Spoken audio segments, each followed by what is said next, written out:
یہ قصے کہانیوں والے نہیں ہیں، یہ من گڑنت روایتوں والے نہیں ہیں، بلکہ الحمدللہ ہمارے معاملات ہو یا ہمارے عقائد ہو سب قرآن و سنت کے مطابق ہے الحمدللہ۔ میرے پیارے آقا کے پیارے دیوانوں، اور تمہارے جو معاملات ہیں، تمہارے جو عقائد ہیں، ہمارے علماء کرام نے بارہا چیلنج کیا ہے، مناظرہ کیا ہے، ڈیبیٹ کیا ہے، اور تاریخ شاہد ہے جب بھی کسی گستاخ رسول سے مناظرہ ہوا کسی سنی کا، اللہ نے کل بھی حق والوں کو کامیابی دی تھی اور آج بھی اللہ نے حق والوں ہی کو کامیابی عطا فرمائی ہے۔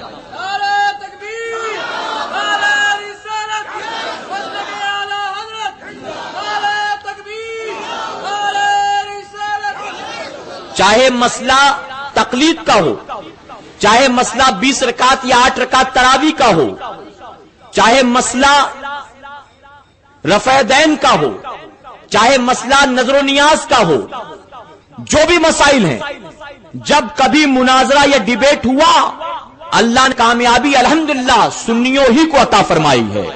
اس کی وجہ یہ کہ حق تو انہی کے ساتھ ہوتا ہے جو حق پر ہوا کرتے ہیں۔ حضرت حق تبارک تعالی مدد حق والوں کی کرتا ہے، کبھی ناحق کو کامیابی نہیں ملا کرتی ہے۔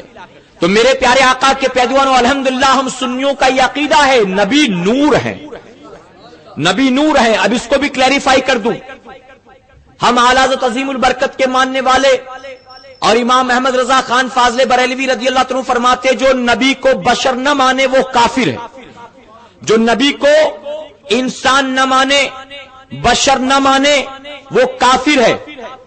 اور آگے فرماتے ہیں کہ جو نبی کو نور نہ مانے وہ بھی کافر ہے۔ تو نبی کو بشر بھی ماننا ہے اور نبی کو نور بھی ماننا ہے۔ اب کوئی کہے کہ دونوں خوبیاں ایک میں کیسے ہو سکتی ہیں، یا تو نور ہوں گے یا تو بشر ہوں گے؟ تو میرے پیارے آقا کے پیارے دیوانوں، نور بھی ہوں بشر بھی ہوں، یہ کیا امپاسبل ہے؟ یہ کیا ناممکن ہے؟ نہ ہم نے نور بنایا نہ ہم نے بشر بنایا، نور بھی اللہ نے بنایا، بشر بھی اللہ نے بنایا۔ اللہ تبارک تعالیٰ محتاج و مجبور نہیں ہے، اللہ قدرت رکھتا ہے، وہ خود بھی نور ہے، اس نے محبوب کو نور بھی بنایا ہے اور محبوب کو بشر بھی بنایا ہے۔